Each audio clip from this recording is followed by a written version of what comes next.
bonjour chers élèves.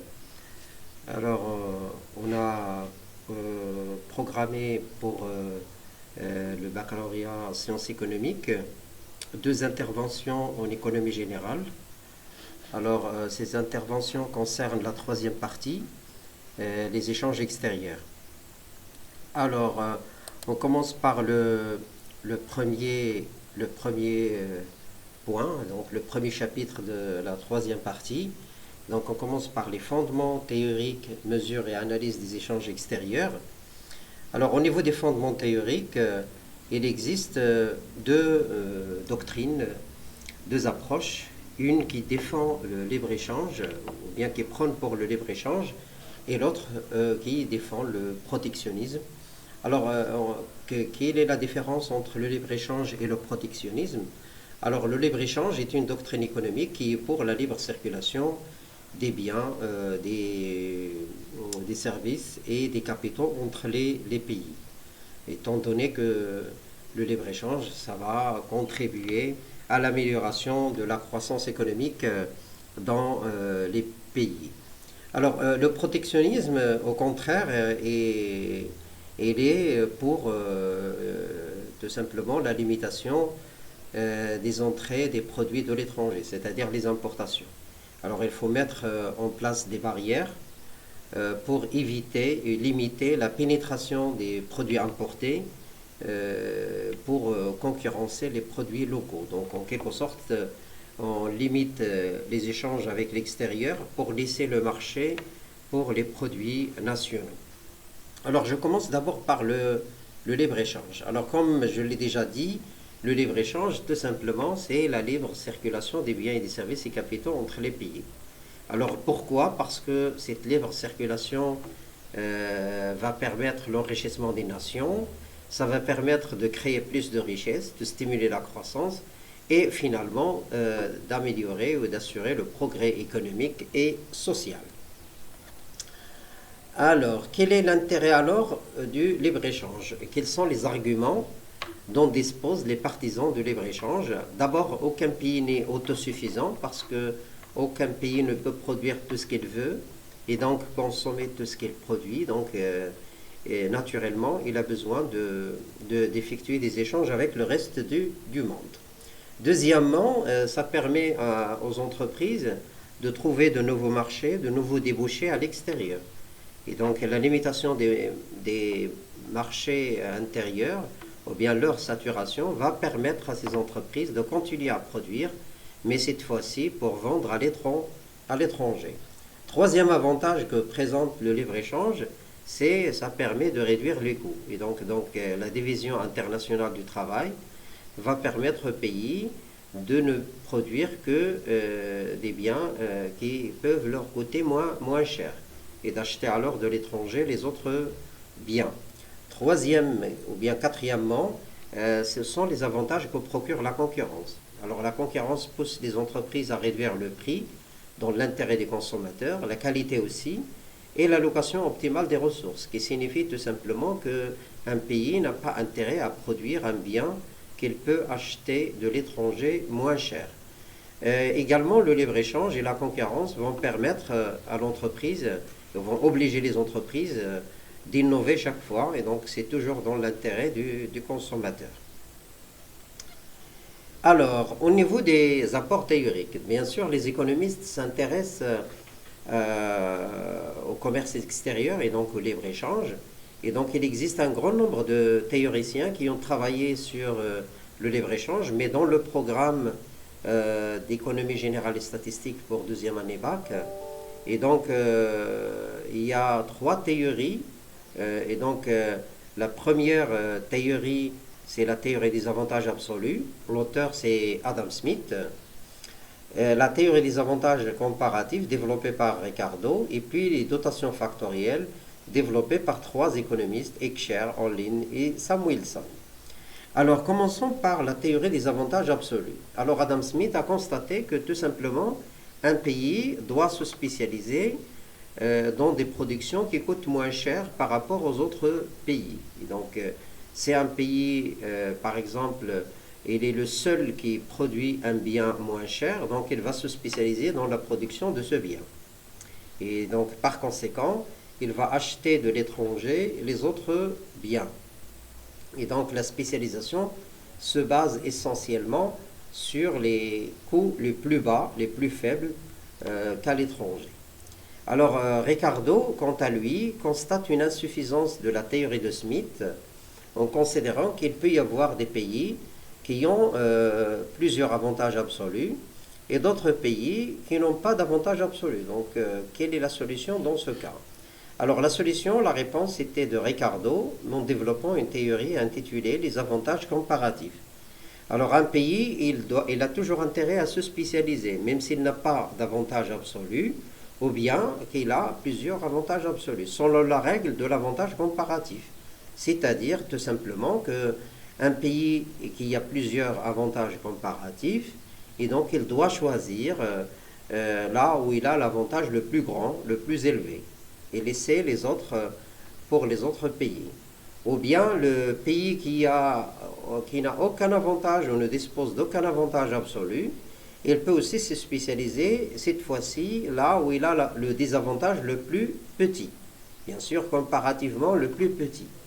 Et donc voilà la règle selon Ricardo. Donc David Ricardo et Adam Smith, et ils optent pour la spécialisation, mais le critère de spécialisation, c'est donc le coût.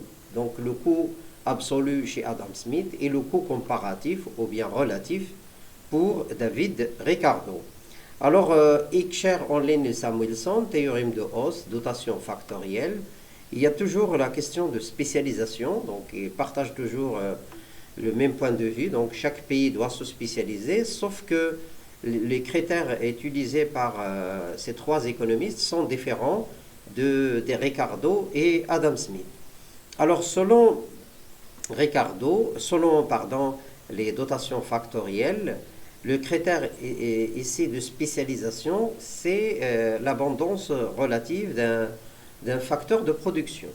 Alors, pour que je sois plus simple, plus explicite, et donc, si un pays il est beaucoup plus doté ou bien riche en main-d'œuvre, il doit choisir les productions qui nécessitent de la main-d'œuvre. Alors, je fais allusion, par exemple, aux pays de l'Asie comme l'Inde, la Chine, Bangladesh, le Pakistan et d'autres pays se développer. Et donc, ils sont riches en main-d'œuvre, ils sont pauvres en capital, donc ils doivent utiliser ou bien se spécialiser dans les productions qui nécessitent plus de main-d'œuvre. Or, les pays qui sont bien dotés, ou bien qui sont riches, ou bien qui ont plus de capital, ils sont plus riches en savoir et en connaissances et en capital, ils doivent choisir les activités ou bien les productions qui nécessitent beaucoup plus le capital. Donc, je récapitule alors. Et donc, vous avez dans le programme trois théories. Toutes les trois théories optent pour la spécialisation et donc pour le libre-échange, sauf que les deux premières, qu'on appelle les théories classiques de Smith et de Ricardo,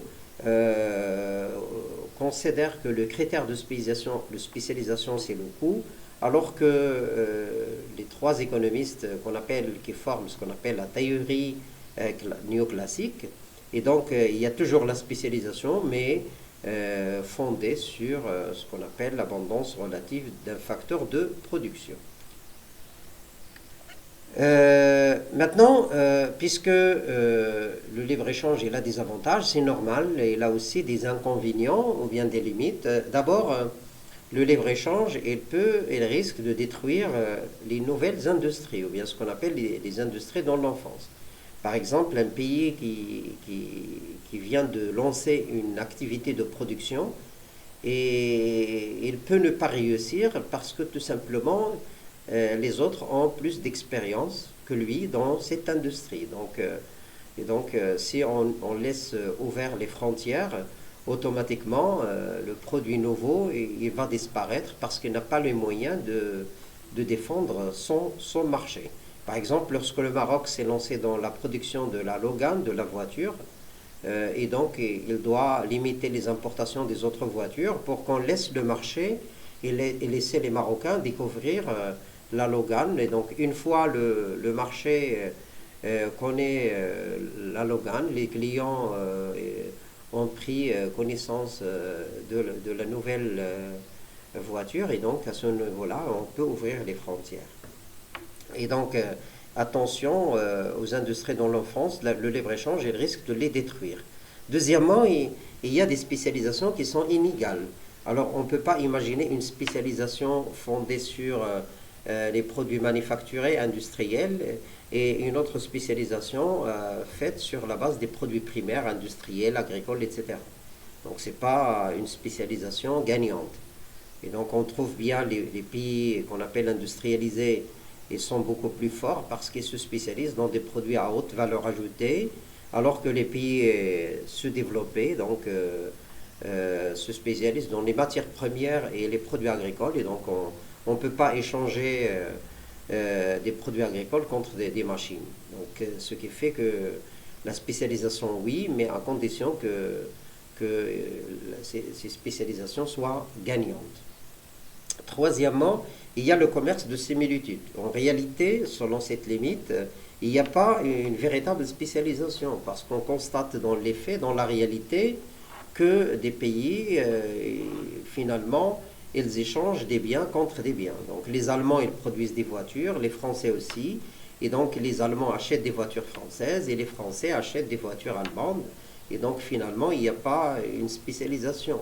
Et donc la spécialisation, ça reste théorique. Dans la réalité, les pays et donc, optent pour la diversification de leur production.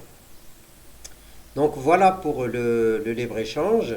Je passe maintenant au protectionnisme comme la deuxième doctrine. Alors le protectionnisme, comme son nom l'indique, c'est protéger. Qu'est-ce qu'on va protéger? Tout simplement les produits nationaux contre la concurrence étrangère. Et donc, comment on peut protéger les produits nationaux? On va les protéger en mettant des barrières qu'on appelle des barrières tarifaires et non tarifaires. Donc, il existe des mesures de protectionnisme, des instruments de protectionnisme, l'objectif étant de limiter l'entrée des produits étrangers et donc mettre à l'abri, en sécurité, les produits locaux si on empêche l'entrée des produits étrangers. Alors, pour limiter les importations, on imagine un ensemble de barrières. Alors, je distingue trois barrières, et donc c'est des barrières tarifaires, je vais y revenir. Il y a des barrières non tarifaires, et puis il y a le protectionnisme monétaire. Donc, je commence par les plus anciennes, c'est les barrières tarifaires. Alors en fait, les barrières tarifaires, ce sont les droits de douane. Donc ils s'appliquent aux produits étrangers qui veulent pénétrer le marché local, des pourcentages qu'on appelle des droits de douane, qui représentent des ressources pour l'État. Alors l'objectif étant augmenter le prix d'un produit importé pour le rendre plus cher et donc moins compétitif. Et donc, comme si on oblige les consommateurs d'aller acheter les produits nationaux au lieu d'acheter des produits importés, parce qu'avec les droits de douane, ils vont devenir plus chers. Alors, à ce niveau-là, il faut dire que les barrières tarifaires, les droits de douane, sont très efficaces pour limiter les importations. C'est pour cela que les négociations internationales font de la réduction des barrières tarifaires, des droits de douane, comme objectif principal. Mais avec la réduction dans le temps des barrières tarifaires, et donc les pays ont recours à d'autres barrières qu'on appelle les barrières non tarifaires. Alors, il existe plusieurs barrières non tarifaires, je vais les citer. Donc, premièrement, il y a ce qu'on appelle les contingents. En quoi consistent alors les contingents? Alors, les contingents, c'est tout simplement qu'on fixe des quotas pour les produits importés. Ça veut dire on ne peut pas acheter n'importe quelle quantité, on va fixer un plafond. Et donc, pour les produits marocains en Union européenne, le Maroc n'a pas libre de vendre n'importe quelle quantité parce que l'Europe, ou l'Union européenne, a imposé au Maroc des quantités à ne pas dépasser. Et donc, l'objectif étant de limiter les importations d'origine marocaine. Il y a ce qu'on appelle le protectionnisme gris. C'est quoi? Donc, tout simplement, c'est la complexité des procédures administratives que doit respecter ou que doit entamer l'importateur. Ça veut dire que l'importateur, il doit voilà, effectuer un ensemble de procédures administratives qui sont longues, complexes et qui prennent du temps. Et donc, l'importateur sera découragé la prochaine fois à importer. Donc, il s'oriente vers le commerce des produits nationaux. Donc, en fait, c'est compliquer les choses pour un importateur pour le décourager d'importer une autre fois. Il y a ce qu'on appelle les subventions. Alors, la subvention, c'est des sommes d'argent accordées par l'État aux produits nationaux pour que ça tombe moins cher. Comme ça, ils vont devenir artificiellement plus compétitifs que les produits importés. Ce sont des aides accordées aux entreprises pour que leurs produits coûtent moins cher. Comme ça, ils vont affronter la concurrence internationale. Et puis, il y a ce qu'on appelle les normes techniques. C'est un ensemble de normes à respecter. Et donc, si nous voulons importer des produits de l'étranger, ils doivent respecter un certain nombre de normes. Par exemple, la norme qualité. Alors, les produits qui ne sont pas certifiés qualité, on ne va pas les accepter dans les pays, par exemple, européens. Les pays qui ne respectent pas les normes sociales, le respect des salariés et tout, donc on ne va pas les accepter. Les produits qui polluent l'environnement, qui ne sont pas certifiés environnement, donc ne peuvent pas être acceptés sur le marché local. Et puis, il y a toutes les normes d'hygiène et de sécurité. Alors, en fait, il y en a certains qui considèrent que ces normes, c'est un prétexte, tout simplement, c'est d'augmenter la barre pour les produits importés, pour les éliminer, les décourager, tout simplement. Alors, maintenant, les pays, si les droits de douane sont de moins en moins utilisés, parce qu'ils sont efficaces, d'autres pays, surtout les pays les plus riches, donc essayent de développer d'autres manières de dire non aux importations, en imposant un ensemble de mesures que je viens de citer. Alors, il y a aussi ce qu'on appelle le protectionnisme monétaire. Chaque fois que je cite le protectionnisme monétaire, donc je fais tout de suite allusion à la Chine, qui est aujourd'hui une très grande puissance économique. Malgré ça, il profite de sa monnaie faible pour que les produits importés soient plus chers en Chine. Alors, par exemple, $1 est égal à 8 yuan. Donc, si un produit est vendu aux États-Unis à $1, mais les Chinois vont le payer trop cher, ils vont le payer à 8 yuan. Et donc, la Chine pratique ce qu'on appelle le dumping monétaire, c'est-à-dire laisser sa monnaie faible pour que les produits importés soient trop chers en Chine. Alors, ce n'est pas seulement la Chine qui pratique le protectionnisme monétaire, donc tous les Asiatiques ont déjà commencé par appliquer des barrières monétaires pour les importations des produits, bien sûr, des produits étrangers. Et donc voilà, donc il existe trois mesures. Et donc il y a ce qu'on appelle les barrières tarifaires, les barrières non tarifaires et le dumping monétaire ou le protectionnisme monétaire. Alors, au niveau théorique, donc, il y a un seul auteur qu'on peut citer ici, et il y a l'auteur, il s'appelle Frédéric List. Alors, la théorie de List, elle est intitulée Protectionnisme éducateur, ou là, la protection des industries dans l'offense. Alors, en quoi consiste?